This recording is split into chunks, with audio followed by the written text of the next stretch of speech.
I started playing Halo probably back in 2010 with Halo Reach. I fell in love with the Halo franchise, the massive universe, the Spartans, the Covenants, the gameplay. I saw Halo Reach right there, and I knew that I was playing one of the most legendary games out there.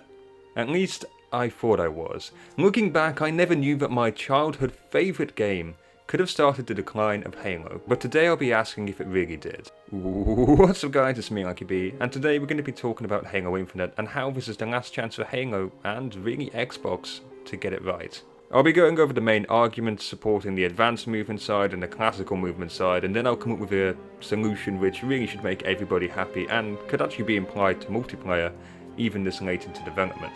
Let's get into the video. Now, I know that might seem difficult to believe, especially after this video, but just listen to what I have to say on this debate. Because it was really only quite recently that I realised a few things which changed my mind in an argument where I'd been on the one side for about 7 or 8 years now. Yeah, it's a long time to be on one side of the argument. But I really feel that there wasn't anybody to really represent both sides truly. We just had regurgitated information constantly being thrown at us without really anybody providing the solutions or answers to these problems, or really explaining why these were problems, so please stick with me as I tell you my story. Now, as previously mentioned, I started on Halo Reach. Reach had this down-to-earth war feel to it, and let's be honest, this is a game where you fight for your planet that eventually gets wiped out by the Covenant. It's an amazing war story that we never really got to see, mostly because, well, when you're playing as the Chief you keep winning, and, well, when you're playing Reach, you actually lose. From the beginning, you know the end, but with this being my first Halo game, technically I didn't. You play as your own Spartan in the campaign, and you went on to fight the Covenant with everything you had, eventually giving your life. Unless you played on Legendary difficulty, in which case you gave your life multiple times, but the point being, and this really stood out to me, the entire premise of a war with an alien faction, humanity near extinction, a few super soldiers protecting what is left. It was just awesome to me as a kid. But it wasn't just the plot that got me hooked into Halo, it was the gameplay, because that was absolutely great as well. Every weapon in Halo Reach feels powerful and often quite heavy. Sprinting in this game made a ton of sense really. A quick dash to cover, the panting of your Spartan, the excessive panting if you're playing as a female Spartan. All this made you feel like you were actually in a war situation, which technically your Spartan was. But because of the brilliant levels of customization your Spartan could have, it made you as an individual feel like you were fighting there. Sprint helped immerse you in the game. It gave you the ability to add some urgency to your situation that you was in, kinda like you would do if you was in a real battle. Sprint added realism to Halo Reach. And I feel this is exactly what Sprint should be used for. Sprint has been perfectly executed in games like Battlefront, and I feel that if you want to add more urgency to your games, to make your player feel more involved, then Sprint can work. However, there is a big difference between Battlefront and Halo. The advanced movement in Halo Reach wasn't all good though. The jetpack basically broke multiple maps as Bungie never decided to stop and think, hey, how would a jetpack actually affect gameplay? With the jetpack you could reach multiple places you shouldn't have been able to reach. You could rain hell from above and just fly over your enemies, which completely negated their cover. You could basically perform massive map skips. I have to take the stairs to get to the top of this building? Nope, jetpack time. Even to this day, the jetpack makes Halo Reach a mess, and it gives an advantage to players who really don't deserve it. They just fly up in the air and then they can shoot you. It's rubbish, to be honest. But because it gives you an advantage, it makes you want to use it, which completely changes the way that Halo Reach is played. Funny as this might sound, I actually found myself using it against a team of 4 sweats on Reflection. They were all camping on the sniper spawn, so I just picked jetpack, flew straight above them, and then just shot them from above. With just a few grenades and a few DMR bullets, I was able to take on 4 sweaty Betties. Like, the jetpack shouldn't allow you to do that. And a raid is also just insane, like, just whoa. You move faster than you do with Sprint, and it's actually really fun to use. It's kind of like the thruster in Halo 5, where you can completely change your momentum, but only on the ground. And it does it by quite a bit as well. It's quite interesting to track people, but mostly it's a elite ability rather than a human ability. Now these are some of the many situations where advanced movement actually damages the game, and it's one of the reasons why they didn't really want it in competitive play. It completely altered the way maps were supposed to be played, and Bungie never really prepared for that. In fact, on some maps they actually made it so that the jetpack was an armor ability which one person could pick up in the center of the map and then use it, which is an interesting way to think of it like that. However, if you killed the jetpack user, you wouldn't be able to get the jetpack yourself. When Halo 4 rolled around, 343 tried to repeat what had been done in Reach, and honestly, I think they did a decent job with this.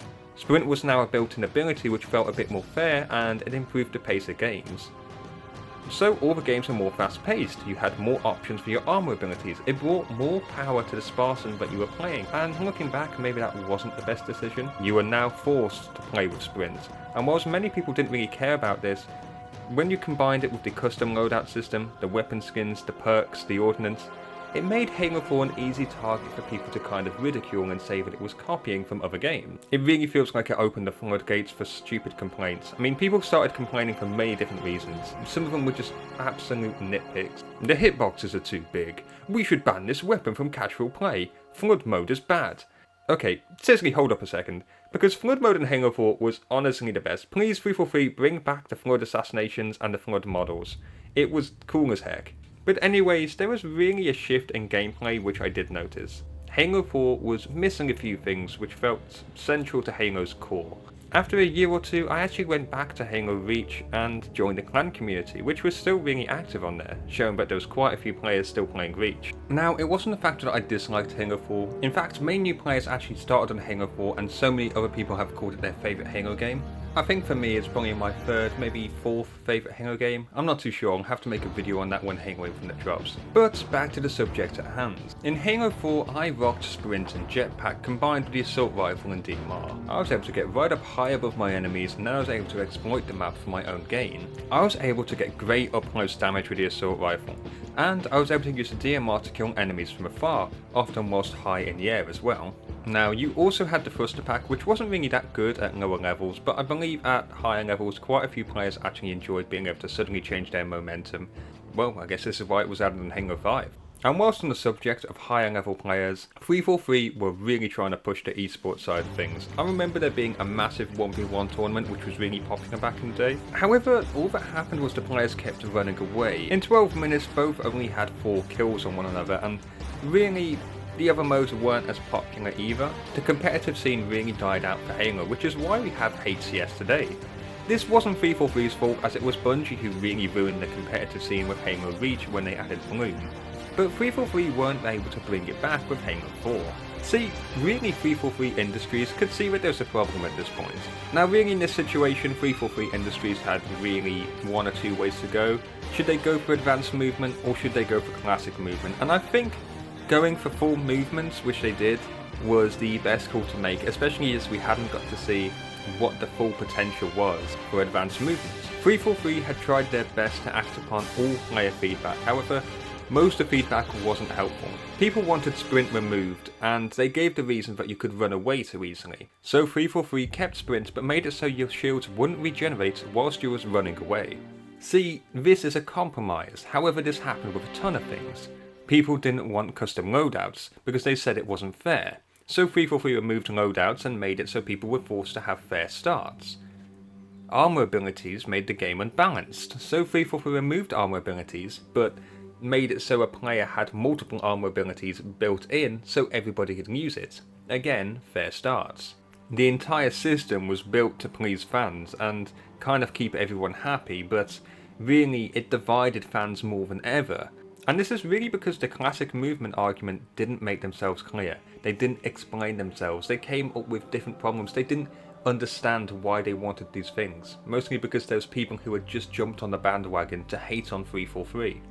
The main arguments I heard for Sprint was always it made the game slower, you could run away from combat. They never mentioned how maps had to be made bigger to account for a sudden burst of speed, or how weapons would have to be made more accurate to account for the increased movement of the players, or how making Spartans more powerful could affect vehicles, or, well, I could go on, but you get the point. But 343 went off their main arguments, and they tried to do what the fans wanted. And, as a result, we got Halo 5.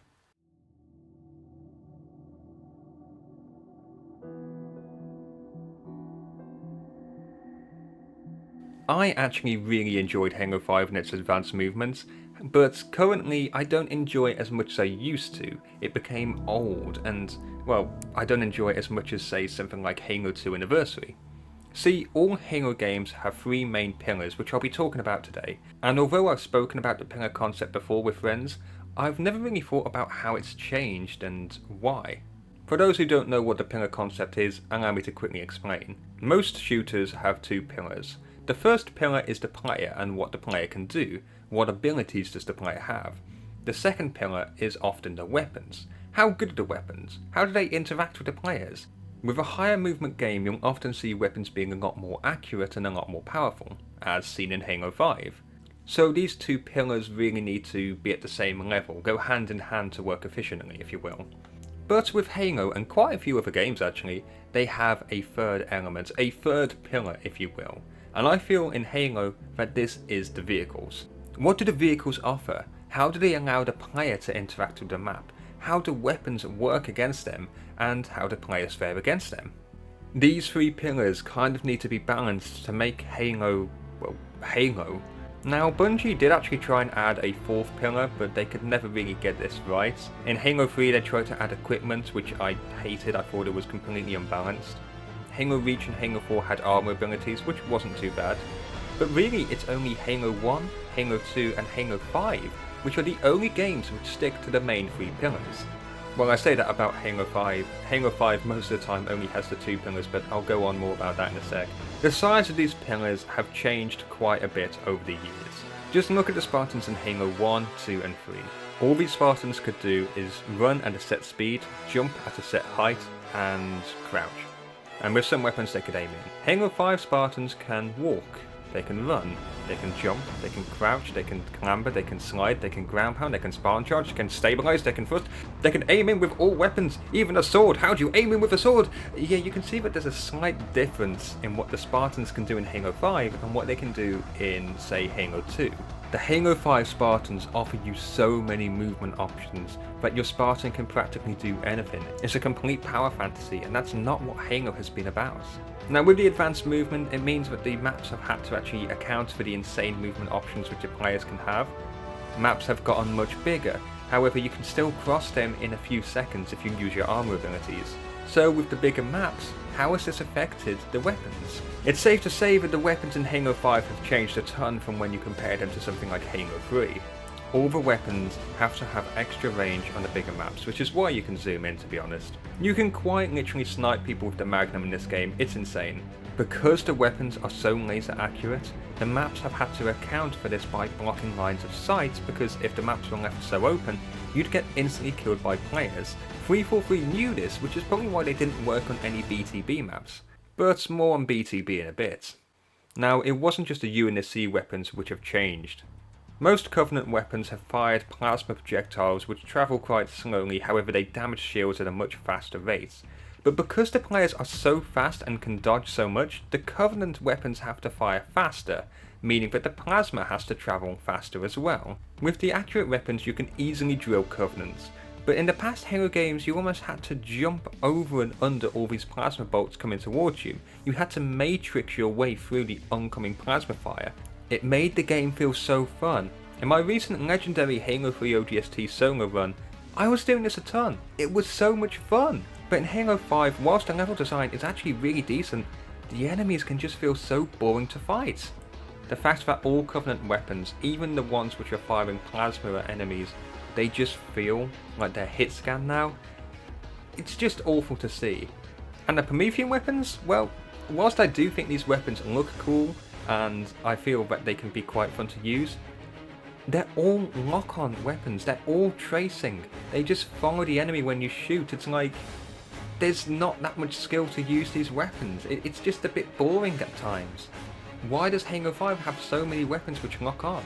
Now, I feel that these weapons really affected the dynamic between the players and the weapons, the two pillars which I mentioned before. It came to a point where you just have to have better movement somebody, or fly at them from a strange angle, to be able to get the kill, and the game was just so fast, it just often felt unfair. It was really easy. It often felt unfair, like you were only getting beat by a player because they were doing a few noobish things to get an advantage on you. And don't get me wrong, Halo 5 is packed with so many hype moments waiting to happen, but it's just always hype moments. They don't stand out like they used to in previous Halos. Like, take the ninja for an example. It used to be such a hype thing, but now anyone can do it.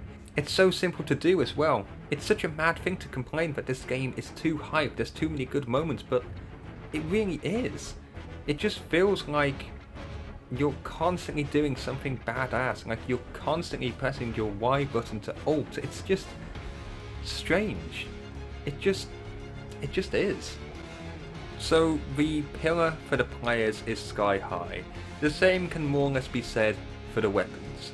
What about the vehicle? Well, you might want to take a seat. I would say that the vehicle pillar in Halo 5 was placed in the deepest pool of quicksand we have ever seen.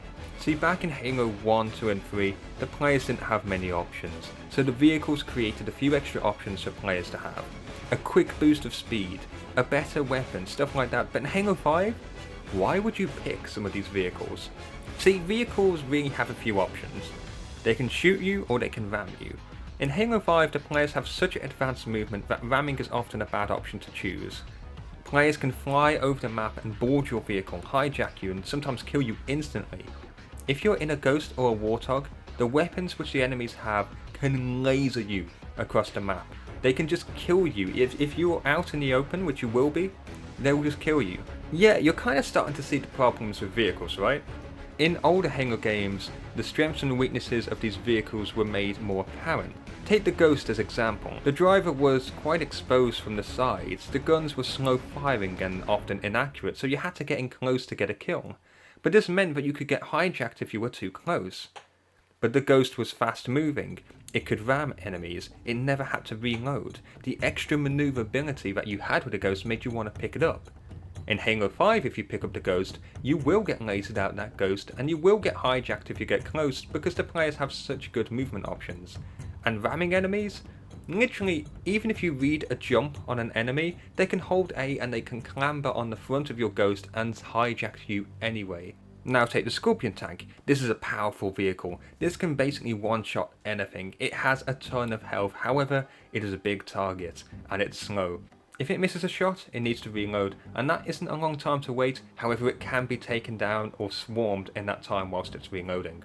However, with the advanced movement of the players, they can basically just sprint at the tank, slide, thrust out the way, dodge one of the shots on it, and, well, then you've got an easy hijack where you're taking out the tank super quick. At least you can press A whilst you're driving the vehicle and switch out and get into the machine gun or like switch positions in the vehicles, which is actually a really cool feature, to be honest. I do love this, but with the advanced movements, these vehicles aren't as great as they used to be. A player, even without power weapons, can take out these vehicles, and that's probably because 343 put so much focus into making the competitive scene good where you really only have the two pillars, the players and the weapons. Arena doesn't have vehicles, so 343 probably never worried about that. I mean, look at Warzone. Players have such powerful weapons which will destroy some of the best vehicles in a heartbeat. The three pillars that made Halo an amazing game at its core, it just isn't there anymore. And looking back, you can see how all of this happens. As movement increases, the players get stronger and stronger. Because of this, weapons have to get better as well. And vehicles, well, they can try and improve the vehicles if they want, but they're always going to have the core weaknesses. And this really leads into the next segment.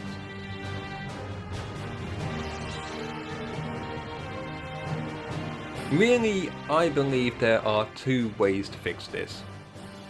You could increase the vehicles so they're broken OP, make it so their weaknesses just don't exist anymore. Or you can take a step back and maybe say that advanced movement isn't working out. I personally believe that it's time to start admitting that the advanced movement might not be the best for Halo, but that doesn't mean that we have to fully give up on the idea behind this. Here is my idea on how we can make Halo Infinite the best game it could possibly be, whilst making as many people happy as possible. Also, I'm aware that this video is releasing just before we get Halo Infinite gameplay, but it will still be something which we could implement into Halo Infinite. So here's my thoughts. What if we remove everything which isn't necessary. Thrusters, stabilization jets, sliding, let's get rid of all of them. Everything must go apart from basic things like the radar. Let's make it so we've actually got a Halo 2 Anniversary Spartan standing there in Halo Infinite. So now that we've got the Halo 2 Anniversary Spartan just standing there, let's duplicate him quickly and call one comp and the other casual. So let's look at the comp Spartan. He will be like the Halo 2 Anniversary Spartan. He'll have a higher jump, slightly less gravity, no sprint, but a 120% movement speed when he's walking around. This means that the comp Spartan will still have quick movements, which will be consistent across all the map. 343 won't have to worry about a sudden increase in speed in random places in the map, making the gameplay, the maps and the weapons better overall. We now have a set standard as to what Halo should be. All the competitive maps will be designed to allow players to jump crouch to vantage points with the correct gravity. They'll start with the Halo 2 battle rifle, which will still be quite accurate, however it won't be able to laser people across the map, especially in a game mode like BTB. But now let's look at our casual player. Let's give him a standard walk speed of 100%. But let's give him sprint so he can move around at about 125% of his normal movement speed, something along those lines. Because of this, the player will now have standard gravity, a more standard jump height, similar to Reach. Maybe we can give them clamber to compensate for the lower jump height, just to make it so the game's a bit more smoother and so that they can still reach areas on the map. But here is the twist of fate. There will still be some advanced movement text that you can have. You'll be able to rocket jump with a brute shot like you could in Halo 3. The energy sword will grant you a very slight boost to your movement speed, similar to how it used to in Halo 5. But of course you can still lunge at your enemies and take them down like you could in Halo 2. Now, as you can be killed whilst using these weapons, the enemies can pick them up and gain the bonuses of advanced movement simply by defeating you. Basically, any advanced movement options can be grabbed by the player and optimized how they want to, exactly how power weapons work on the map. We already have weapons like the sniper rifle and the rocket launcher on the map, so why don't we add something like the brute shot so people could use grenade jumps to get to different points where they wouldn't normally be able to get. It would add so much to the map, it would just increase the potential of the sandbox, it would make it so much fun. Maybe you could make it so you can use the gravity hammer to jump up to higher places. Maybe you could snipe behind you to flank yourself going in a certain direction. Add stuff to the sandbox, and the potential for custom games, the potential for matchmaking just goes through the roof. It's absolutely fantastic when you start thinking about it, but maybe I'm getting ahead of myself. With the movement of players being lower, we can reduce the range on our weapons. Vehicles should become more usable again. Covenant weapons which fire plasma should work how they used to in previous Halo games. They would have a slower fire rate, it would make the campaign more enjoyable. Matrixing around all these bolts of plasma coming at you, that would be really fun. Let's see it again. Heck, you could add dual wield again. Make it so the players have ×10 recoil like they used to, or straight up disable it from competitive modes. It wouldn't be impossible to buff or nerf weapons based on the mode that they're playing. Maybe if you have dual wielding enabled, the SMG is slightly weaker, mostly because you can pick up 2 of them now. But when you have dual wielding disabled, well, the SMG just acts like it normally would. It would make the weapons more balanced, and honestly it's what we want to see. It might even be possible to add some armor abilities so long as they don't affect mobility in a negative way, aka no jetpacks, but maybe something like the bubble shield. And hey, I will actually be making a video talking about new armor abilities which I actually want to see added into Halo Infinite, so you should subscribe so you don't miss that video. So one of the ideas I had was the kinetic mine, which you could basically throw down on the floor and you could jump on yourself to launch yourself to a higher area. However, whilst jumping on this, it would break your shield. I have tons of ideas which bring balance to the advanced movement and how cool it is. But more to the point, as soon as we limit mobility, we can really start exploring new options that the players have. See, if you give a player a thruster pack which is designed for advanced movement, well then that's going to be probably the best option for people to use for advanced movement. When you have clamber, why should people crouch jump? You're taking away text and replacing it with something which is a lot more easier to use. Something like the Halo 3 brute shot jumping, or the Halo 2 sword lunge flying, these are the things that make the sandbox feel totally unique in Halo.